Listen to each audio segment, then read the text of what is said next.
Like I said, today's topic is the Lord's Prayer and understanding the significance of it, understanding what it means. You know, I know I grew up learning the Lord's Prayer and just learning it by memorization, not necessarily thinking about what I'm saying.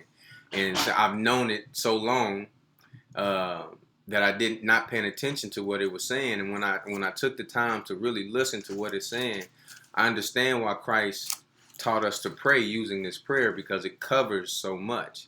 And so that's what we're gonna do. We're gonna kind of go into how to pray and the importance of understanding what you're praying and especially the Lord's Prayer. So let's jump into Matthew's chapter 6, verse 5.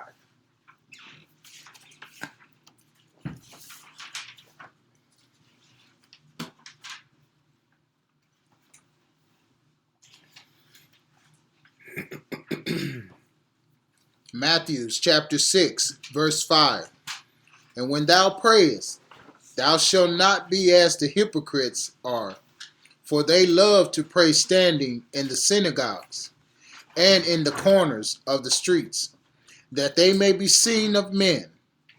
Verily I say unto you, they have their reward. All right, so this is Christ speaking. You know, those who have red type in their Bibles, when Christ is speaking, you see that this is highlighted in red. So what Christ is doing is he's speaking to his disciples and teaching them about prayer and how to pray. And he's saying that not to be hypocritical in your prayers like the Pharisees, because they go out on the corner so that they can be heard and so that they can be seen in their praying. And he said that's their reward. The reward in that prayer is not necessarily that prayer being heard and any repercussions from that prayer reaching the Most High. Their reward is everybody sees them out on the corner standing so pious and so intent and speaking the way however magnificent that they're speaking. That is their reward. The attention that they get for being out there doing it. All right. We're gonna stick in Matthew 6, so hold it, but we're gonna jump around too. Right now, let's go to Ecclesiastes chapter 5. So Christ was telling them not to be like them. Don't do these things.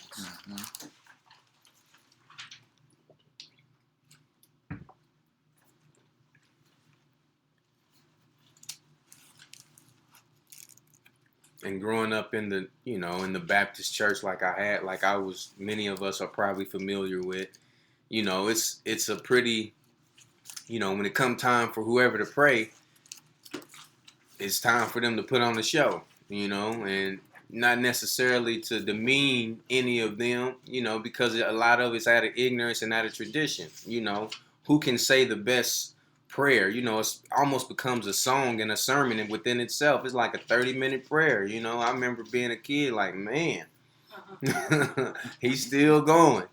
Sometimes with some of my friends, we'd be in church and we would know the prayer because it was rehearsed. It was a rehearsed prayer. Like we would know what he was about to say next. And we could sing it in the same cadence that he sang it in.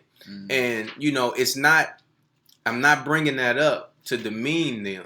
I'm just using examples that I'm familiar with and that most of us are probably familiar with as well. That's not how we are to pray. Go ahead, Ecclesiastes 5, verse 1. Ecclesiastes chapter 5, verse 1.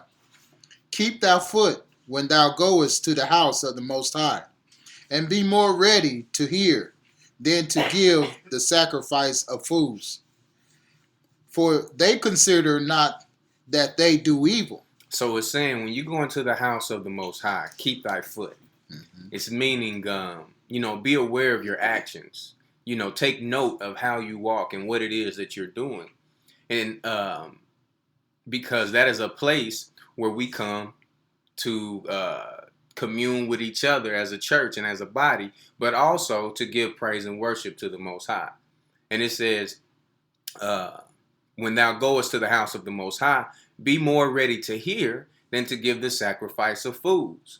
So you know, when it's saying, we all know what be more ready to hear means. That's pretty plain and simple to understand. Be prepared when you go into the house of the Most High to listen and to learn. And don't give the sacrifice of fools. What is the sacrifice of fools?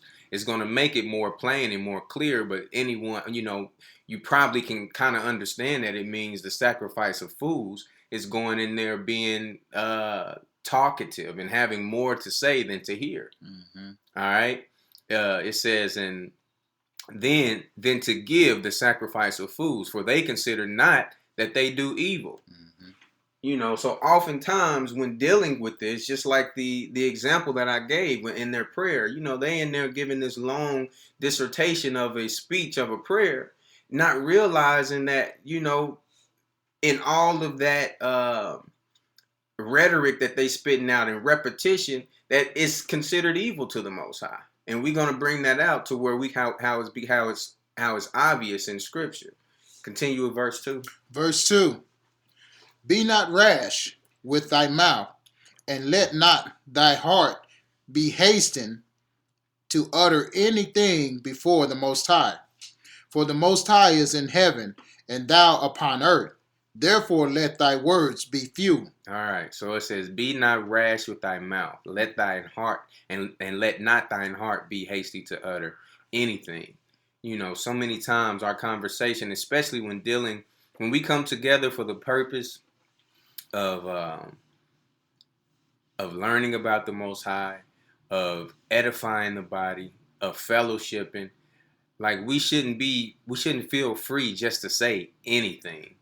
Because whenever one or two of the body come together, the Spirit of the Most High is present. We need to be aware of that and give reverence to Him. All right? Because like the scripture before was saying, don't give the sacrifice of fools. And then as we come down here, it's saying, be aware not to just freely, when it says, and let not thine heart be hasty to utter anything, it's like have a filter on what you say. Even in our prayers, especially in our prayers. Don't just allow whatever is coming out of, you come to mind, come out of your mouth. Mm-hmm. Matter of fact, I want to read a scripture, a precept upon that heart. It says, Jeremiah 17:9, it says, the heart is deceitful above all things and desperately wicked. Who can know it? Mm-hmm. So you sitting there with feeling a certain particular way within your heart, and you just feel just so comfortable to say it. You need to check it before you say it and make sure that it's respectful of those who are around, and especially respectful of the Most High, especially when we come together for these purposes. Mm-hmm. Continue. Verse 3. Did we finish verse 2? Yeah, we did. Go ahead. Verse 3. For a dream cometh through the multitude of business, and a fool's voice is known by the multitude of words. A fool's voice is known by a multitude of words. Oftentimes when people know certain people that like to talk a lot, and people know people who are, less vocal. Usually the brother or the sister that talks a lot is usually he or she is saying more foolish things than she or he is saying of anything worth taking a credit to or worth taking account of. But when you have that silent sister or that silent brother who only speaks when it's appropriate, more people are apt to listen to them. Mm-hmm. Because my father happens to be one of those men. Like, he'll sit back in a situation and he won't say anything. And what he'll be doing is he'll be looking at the situation and taking in the whole spectrum of it, rather than somebody seeing something happening and just jump in and say, well, you shouldn't be doing this or you should be doing. My dad, he'll sit back and he'll check out everything. And he'll be quiet. And when he speaks, whatever's going on, whoever's talking or whatever, it'll get silent, because my dad doesn't speak a lot. But when he speaks, the words that he speaks are wisdom. And so that's kind of an example of what the scripture is saying. Mm-hmm. And we're dealing specifically with talking to the Most High. This is how we should address the Most High. We should address him with respect. We should address him with straight to the point, using words that are to get across what you're trying to get across, but not looking to puff yourself up or looking to impress him. Mm-hmm. Did you have something you want to say, sister? My father is exactly the same way your father is. Mm-hmm. He just sit. He sit and he's deceased. He sit and analyze and when he see a person, he be like, "I saw you coming 3 miles away." He can read through people. He can read people very well because I'm the same way. I can read people very well when I first meet them. And he'll say, "Well, that dude, something wrong with him. You better not mess with him no more. Don't bring him over my house again." You know, and he always be right. And he say something about somebody, and we be like, "Daddy, stop playing. You don't know you don't know him." But he was always right when he read somebody out. And when he speak, it's nothing but wisdom and knowledge. And see, that's discernment. You know, the Spirit gives us discernment. Shalom, sis. Is it packed?